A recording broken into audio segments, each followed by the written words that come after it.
சிவகங்கை மானாமதுரையில் அந்த பட்டியலின கிராமத்தில் வந்து ஒரு போதை கும்பல் போய் தாக்கியிருக்காங்க, கொலவெறி தாக்குதல் நடத்தியிருக்காங்க. இந்த மாதிரியான சம்பவங்கள் தொடர்ந்து அரங்கேறுதே. இதற்கெல்லாம் முற்றுப்புள்ளி திமுகவினரால் வைக்கப்படுமா இல்லை அதிமுகவினரால் வைக்கப்படும் நீங்க நினைக்கிறீங்க? அதாவது இப்போ மட்டும் கிடையாது, எப்பெல்லாம் வந்து இந்த திமுக ஆட்சிக்கு வந்ததோ அப்பெல்லாம் வந்து இந்த வன்முறை கலாச்சாரம் வந்து எப்பயுமே அதிகமாக தான் இருக்கும்.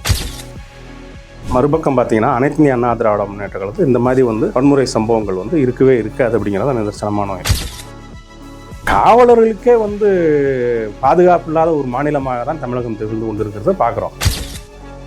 புரியுதுங்களா? அதில் பார்த்தீங்கன்னா இப்போ சின்ன எடுத்துக்காட்டு இப்போ வந்து நாங்குநேரியில் நடந்தது. அதாவது வர்றானுங்க வந்துட்டு கண்ணு முன்னு தெரியாமல் எதிரில் இருக்கிறவங்களாம் யாரெல்லாம் இருக்கிறாங்களோ எல்லாரும் வெட்டி போட்டு போகிறாங்க அப்படிங்கிற பார்த்தோம்.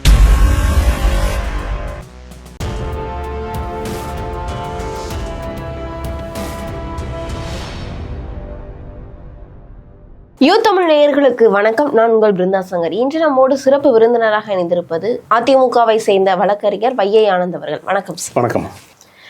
நாளுக்கு நாள் திமுகவில் இருக்கக்கூடிய சட்ட ஒழுங்கு சீர்கேடு அப்படின்றது அதிகரித்துட்டே இருக்குது அப்படின்னு இப்போ கடந்த ஒரு சில வாரங்களாக மீண்டும் ரொம்ப அதிகரிக்க தொடங்கி இருக்குது. ஏன்னா திமுக சேர்ந்த நிர்வாகிகள், திமுகவை சேர்ந்த கவுன்சிலர்கள் முதற்கொண்டு இந்த குற்ற செயல்பாடுகளில் ஈடுபடுறாங்க அப்படின்றது. இப்போ எடுத்துக்காட்டா நாங்குநேரி சம்பவம், சிவகங்கை மானாமதுரையில் அந்த பட்டியலின கிராமத்தில் வந்து ஒரு போதை கும்பல் போய் தாக்கியிருக்காங்க, கொலவெறி தாக்குதல் நடத்தியிருக்காங்க. இந்த மாதிரியான சம்பவங்கள் தொடர்ந்து அரங்கேறுதே. இதற்கெல்லாம் முற்றுப்புள்ளி திமுகவினரால வைக்கப்படுமா இல்ல அதிமுகவினரால வைக்கப்படும் நீங்க நினைக்கிறீங்க? அதாவது இப்போ மட்டும் கிடையாது, எப்பெல்லாம் வந்து இந்த திமுக ஆட்சிக்கு வந்ததோ அப்பெல்லாம் வந்து இந்த வன்முறை கலாச்சாரம் வந்து எப்பயுமே அதிகமாக தான் இருக்கும். எப்பயுமே பார்த்துக்கலாம். இந்த ஆட்சி மட்டும் இல்லை, திமுக என்னைக்கெல்லாம் ஆளுங்கட்சியாக இருந்திருக்கிறதோ, தமிழகத்தை ஆண்டதோ அப்பொழுதெல்லாம் இந்த வன்முறைங்கிறது வந்து மிகப்பெரிய அளவில் வந்து இருக்கும்.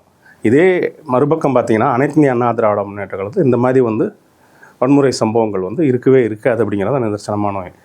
இப்போ வந்து இந்த 2021 அப்புறம் பார்த்தீங்கன்னா தொடர்ந்து நாள்தோறும் கொள்ளை இந்த மாதிரிலாம் பாலியல் துன்புறுத்தல்னு சொல்லிட்டு எண்ணற்ற குற்ற நிகழ்வுகள் வந்து தினந்தோறும் நடந்துக்கிட்டு இருக்கு. புரியுதுங்களா? அதில் பார்த்தீங்கன்னா இப்போ சின்ன எடுத்துக்காட்டு இப்போ வந்து நாங்குநேரியில் நடந்தது. அதாவது வர்றானுங்க வந்துட்டு கண்ணு முன்னு தெரியாமல் எதிரில் இருக்கிறவங்களாம் யாரெல்லாம் இருக்கிறாங்களோ எல்லாரும் வெட்டி போட்டு போகிறாங்க அப்படிங்கிற பார்த்தோம். அந்த சூடு மறைவதற்கு 2 நாள் கூட ஆகலை. புரியுதுங்களா? அதுங்களாட்டியும் வந்து சிவகங்கை மாவட்டத்தில் வந்து மானாமதுரை அருகே வந்து அதே மாதிரி ஒரு குற்ற நிகழ்வு, நாங்குநேரில் என்ன மாதிரி ஒரு நிகழ்வு நடந்ததோ அதை போன்ற ஒரு நிகழ்வு வந்து அதே மாதிரி கண்ணுக்கு தெரிந்தவர்கள் எல்லாம் வந்து வர்றாங்க, யாரெல்லாம் நிற்கிறாங்களோ எல்லாத்தையும் வெட்டி போட்டு போயிட்டே இருக்கிறாங்க அப்படிங்கிறத நம்ம பார்க்குறோம். இது மட்டும் இல்லை, அதாவது இது தினந்தோறும் நடந்துக்கிட்டு இருக்குது. அதே மாதிரி வந்து பாலியல் சீண்டல்கள், இப்போ நீங்கள் சொன்ன மாதிரி பாலியல் சீண்டல்கள் பார்த்திங்கன்னா திமுக நிர்வாகி வந்து ஒரு 2.5 வயது குழந்தைக்கு வந்து பாலியல் துன்பம் கொடுத்து கொலையில் வந்து அது முடிஞ்சிருக்கு. அப்போ என்ன மனநிலை இருக்காங்க, மனிதர்கள் தானே அவங்கெல்லாம் அப்படிங்கிறத பார்க்குறோம். அதே மாதிரி கீழே எல்லாம் பண்ணியாச்சுன்னு சொல்லிட்டு ஆகாசத்தில் வந்து விமான பணிப்பெண்ணை வந்து ஒரு திமுகவோட கவுன்சிலரே வந்து பாலியல் சீண்டலில் ஈடுபட்டிருக்காருங்கிறத பார்க்குறோம். அதுதான் சொல்கிறேனே, இந்த திமுக ஆட்சிக்கு வந்தாலே இந்த திமுகவினர் வந்து அராஜகம் வந்து கட்டவிழ்த்தப்படுகிறது அப்படிங்கிறதா உண்மை. காவல்துறையும் அச்சம் அற்றுவிட்டதா அப்படிங்கிறத நம்ம பார்க்கணும். ஏன்னா கொஞ்சம் கூட துளி கூட பயமே இல்லாமல் தான் இந்த மாதிரி நிகழ்வு வந்து நாள்தோறும் நடந்து வருகிறது அப்படிங்கிறத நம்ம பார்க்கணும். கண்டிப்பாக சார், நீங்கள் சொல்லியிருந்தீங்க காவல்துறை மேலே வந்து அச்சம் விட்டு விட்டுதா அப்படின்றத விட காவல்துறைக்கே அச்சம் விட்டு விட்டதா அப்படின்றத ஒரு இல்லை. இப்போ காவலர்களுக்கே வந்து பாதுகாப்பு இல்லாத ஒரு மாநிலமாக தான் தமிழகம் திகழ்ந்து கொண்டு இருக்கிறத பார்க்குறோம். 2 நாட்களுக்கு முன்னாடி வந்து பார்த்தீங்கன்னா ஒரு காணொலியில் பார்த்தேன், கோயம்புத்தூரில் வந்து ஒரு இளைஞர் வந்து ஒரு பெண் எஸ்ஐ ஒரு கான்ஸ்டபிள் இருக்காங்க, சண்டை போட்டுருக்காங்க. அதாவது கோவையோட மைய பகுதியில் பட்ட பகலில் வந்து சண்டை போட்டுக்கிட்டு இருக்காரு, வாக்கி டாக்கி எப்படி தட்டி விட பார்க்குறாரு. இந்த நிகழ்வு பார்த்தா அதே மாதிரி சூலூர் பக்கத்தில் பார்த்தீங்கன்னா ஒரு எஸ்ஐயை வந்து ஒரு மாசாமி வந்து இது பண்ணதை பார்த்தோம். அந்த மாதிரி தொடர்ந்து வந்து காவல்துறையினருக்கே வந்து பாதுகாப்பற்ற ஒரு மாநிலமாகத்தான் இந்த திராவிட உருட்டு மாடல் ஆட்சி நடத்தி கொண்டு இருக்கிறது அப்படிங்கிறதா உண்மை. கண்டிப்பாக சார், இதற்கு எல்லாத்திற்குமே மூல காரணம் வந்து போதைப் பொருளாக இருக்கு. ஆமாம், கண்டிப்பா. இந்த போதைப் பொருளை நாங்க ஒழிப்போம் சொல்றாங்களே தவிர ஆனா ஒழிக்கிறதுக்கு உண்டான நடவடிக்கைகள் எடுத்த வண்ணமே கிடையாது அப்படின்ற ஒரு இது வந்து நம்மளால பார்க்க முடியுது. என்ன காரணம்? ஏன்னா அந்த போதைப் பொருட்களாலதான் தமிழ்நாட்டில் அரசுக்கு கிடைக்கக்கூடிய வருவாயானது கிடைக்குது அப்படின்ற ஒரு காரணத்தினால போதைப் பொருளை ஒழிக்க மாட்டோம். அதாவது இப்ப டாஸ்மார்க் பாத்தீங்கன்னா 12 மணிக்கு திறந்து 10 மணிக்கு மூடணும். இதுதான் வந்து இது. ஆனால் 12 மணிக்கு திறக்கிறாங்க, 10 மணிக்கு மூடுறாங்க. ஆனால் டாஸ்மார்க் பக்கத்தில் இருக்க சின்ன சின்ன பெட்டி கடைகள்லாம் இருக்குது பார்த்தீங்களா, அதே மாதிரி பார் மதுக்கூடம் இருக்கலாம், டாஸ்மார்க் ஒட்டி இருக்குது பார்த்தீங்களா, அங்கெல்லாம் 24 மணி நேரம் வந்து மது கிடைக்குதுங்கிறத நம்ம பார்த்துக்கிட்டு தான் இருக்கோம். 6 மணிக்கு காலையில் 6 மணிக்கு போனாலும் கிடைக்கிது, நைட்டு 12 மணிக்கு போனாலும் கிடைக்கிது. புரியுதுங்களா?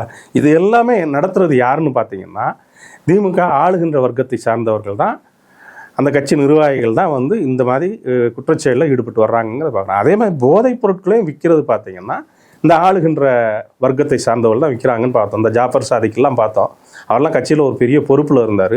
அவர் இந்தியா முழுவதுக்குமே வந்து ஒரு போதைப்பொருள் ஒரு நெட்வொர்க்கே வச்சுருந்துருக்கிறாரு அப்படிங்கிறத நம்ம பார்த்தோம். இந்த மாதிரி கஞ்சா போன்ற இதெல்லாம் பிடிபடுறது பார்த்தீங்கன்னா அந்த கட்சியை சார்ந்த நிர்வாகிகள் தான் இருக்கிறாங்க. அதனால் வந்து இவங்க வந்து எப்போ என்ன வேணாலும் பண்ணலாம் அப்படிங்கிற ஒரு மனநிலைக்கு வந்து இன்றைக்கி திமுகவினர் வந்து விட்டனர். அப்படிங்கிறத மக்களை பற்றிய கொஞ்சம் கூட அக்கறையே கிடையாது அப்படிங்கிறது அதில் மூலம் தெரியுது. ஏன்னா எதுக்கெடுத்தாலும் எங்கே பார்த்தாலும் அவங்க கொள்ளையடிக்கிறது ஒன்று தான் கொள்கையாக வச்சுருக்காங்களே தவிர மக்களை பற்றியோ, மாணவர்களை பற்றியோ, தாய்மார்களை பற்றியோ, விவசாயிகளை பற்றியோ, நெசவாளர்களை பற்றியோ யாரை பற்றியுமே கவலையே கிடையாது. தேர்தலின் போது பணத்தை கொடுத்து ஓட்டை வாங்கி வந்துவிடலாம் என்ற பகல் கனவில் இருக்கிறார்கள் அப்படிங்கிறதா உண்மை. அந்த கனவு வந்து பலிக்காது அப்படிங்கிறதா உண்மை. கண்டிப்பா சார். இதற்கு முன்பு இருந்தக்கூடிய ஆட்சியிலையும் பாத்தீங்க அப்படின்னா அந்த சட்ட ஒழுங்கு சீர்கேடு இருந்ததா அப்படின்னா இருந்தது. ஆனா நம்ம ஒரு சில எடுத்துக்காட்டு மட்டும் தான் சொல்ல முடியுமே தவிர இந்த ஆட்சியில அதிக அளவு இருக்குது. இருந்தாலும் மக்கள் வந்து மீண்டும் இந்த ஆட்சிக்கு மாற்று அப்படின்ற கூடிய ஆட்சியை வந்து திமுக அப்படின்னு திமுகவினர் தான் தேர்ந்தெடுக்கிறாங்க, திமுகவினர் தான் ஆட்சிக்கு அமைச்சாங்க. பின்பு ஆட்சிக்கு வர நம்ம அமைச்சிட்டோம் அப்படின்னு கவலைப்படக்கூடியவர்களும் மக்களாகவே தான் இருக்கிறாங்க. ஏன் நம்மளே தேர்ந்தெடுத்துட்டு நம்மளே கவலைப்படுறோம் அப்படின்ற ஒரு விஷயம் இருக்குல்ல சார்? இல்லை, இதில் பார்த்தீங்கன்னா அந்த 2021 தேர்தலில் வந்து அவங்க எண்ணற்ற வாக்குறுதிகளை கொடுத்து 505 கவர்ச்சிகரமான வாக்குறுதிகளை கொடுத்து மக்களை ஏமாற்றி தான் வாக்கை வாங்கி வந்தார்கள் தான் உண்மை. புரியுதுங்களா? அவர்களோட முன்னே ஆட்சி சாதனைகளை கூறியோ எதை கூறியுமே வரவில்லை. மக்களை ஏமாற்றுவதற்காக ஒரு எண்ணற்ற கவர்ச்சியான ஒரு அறிக்கையை கொடுத்து ஆட்சியில் வந்து வந்தாங்க. வந்ததுக்கப்புறம் அவங்க கொடுத்த தேர்தல் வாக்குறுதியும் 10% மேலே நிறைவேற்றவில்லை அப்படிங்கிறது தான் உண்மை. அதனால் மக்கள்லாம் நல்லா புரிஞ்சுக்கிட்டு இருக்காங்க. இப்போ நீங்கள் கூறியது போல் முன்னாடி ஆட்சிக்கும் இன்றைக்கி இருக்கிறதுக்கும் பார்த்தீங்கன்னா எவ்வளோ வந்து பெண்களுக்கு எதிரான பாலியல் வன்கொடுமை வழக்குகள் பார்க்குறோம். அதே மாதிரி பட்டியலின சமூக பெண்களுக்கு எதிரான வழக்குகளும் வந்து மிக அதிக அளவு உயர்ந்துள்ளது அப்படிங்கிறதா உண்மை. அதே மாதிரி போதை கலாச்சாரம்னு எடுத்துக்கிட்டிங்கன்னா இன்றைக்கி பள்ளி செல்லுகின்ற சிறுவர்கள் கூட வந்து கையில் வந்து ஸ்கூலுக்கு போகிறப்பயே பேக்லேயே வந்து கஞ்சா பட்டணம் எடுத்துகிட்டு போயிருக்காங்கங்கிறது வந்து தொடர் செய்தியாக பார்த்துக்கிட்டு இருக்கோம். அதே மாதிரி பள்ளி மாணவிகள் பார்த்தீங்கன்னா தஞ்சாவூர் பக்கத்தில் இந்த கும்பகோணம் பார்த்தீங்கன்னா ஸ்கூல் ஆண்டு விழா நடந்துக்கிட்டு இருக்கிறப்ப பள்ளி மாணவிகள் வந்து மது அருந்தி கொண்டு இருந்திருக்கிறார்கள் அப்படிங்கிற ஒரு அதிர்ச்சிகரமான தகவல் வருது. அப்போ இந்த அரசுக்கு வந்து இந்த விடியாத அரசுக்கு மக்களின் மீது துளி கூட அக்கறையே இல்லை அப்படிங்கிறத அதெல்லாம் காட்டுதுன்னு தான் நான் சொல்கிறேன். கண்டிப்பாக சார். நீங்கள் இதற்கு முன்பு சொன்னீங்க பணத்தை கொடுத்து ஏமாற்றக்கூடிய வேலைகளை வந்து திமுக அரசு பார்க்குறாங்க அப்படின்னு சொல்லிட்டு. ஆனால் அந்த பணத்தை வாங்கிட்டு மக்களும் அதற்கு தகுந்த மாதிரி தானே செயல்படுறாங்க அப்படின்றதையும் நம்ம பார்க்கணும். இல்லை, அதாவது இவ்வளோ ஒரு மோசமான அவல ஆட்சி வந்து தமிழகத்தில் நடந்ததே கிடையாது. அதனால் மக்கள் பார்த்துக்கிட்டு அந்த மாதிரி எண்ணற்ற பாலியல் வழக்குகள் இருக்கட்டும், எண்ணற்ற பட்டியல் சமுதாயத்திற்கு மக்களுக்கு எதிராக இருக்கட்டும், தொழிலாளர் வர்க்கத்திற்கு எதிராக இருக்கட்டும், விவசாயிகளுக்கு எதிராக இருக்கட்டும், அனைத்துமே இந்த 2001 இன்றைய வரை இந்த ஆட்சி வந்து எதிராக மக்கள் மனநிலைக்கு எதிராக தான் நடத்தி கொண்டு இருக்கிறது அப்படிங்கிறதா நிதர்சனமான உண்மை. அதனால் வந்து மக்கள் இவங்க என்ன சொன்னாலும் சரி, இல்லை இந்த வருகின்ற தேர்தலுக்காக இவங்க தேர்தல் அறிக்கை கொடுத்தாலும் சரி, இல்லை பணத்தை வாரி இறைத்தாலும் சரி, மக்கள் வந்து தெளிவாக இருக்கிறார்கள் அப்படிங்கிறதா உண்மை. அதனால் இந்த ஆட்சி வந்து தூக்கி எறியப்படும் அப்படிங்கிறதா உண்மை. ஏன்னா மாற்று, அதாவது இவர்களுடைய கூட்டணி அப்படின்றது ரொம்ப ஸ்ட்ராங்கா இருக்குது. மீண்டும் இவர்கள் தான் ஆட்சி அமைப்பதற்கு வாய்ப்பு இருக்கு அப்படின்னு சொல்லிட்டு ஒரு சில மக்கள் வந்து சொல்றாங்க.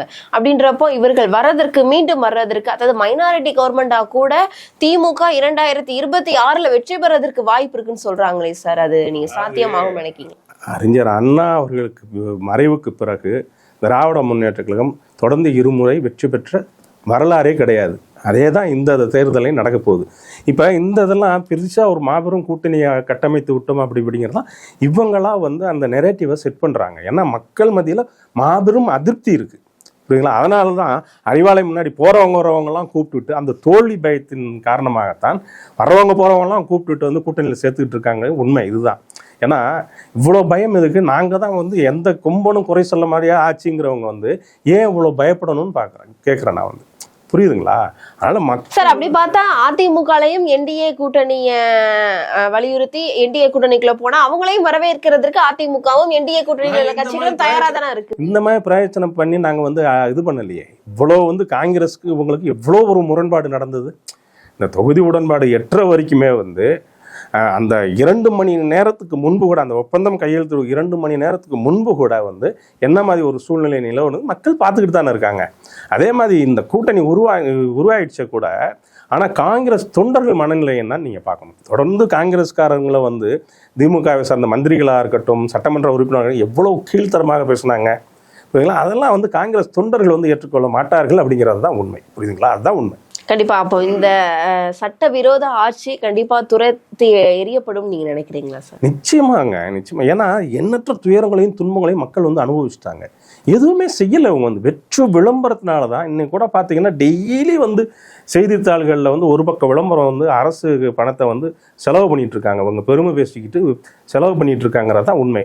அந்த செலவு பண்ணுற காசையாவது மக்கள் பணம் செஞ்சாங்கன்னா நல்லா இருக்கும்னு தான் நான் சொல்கிறேன். புரியுதுங்களா?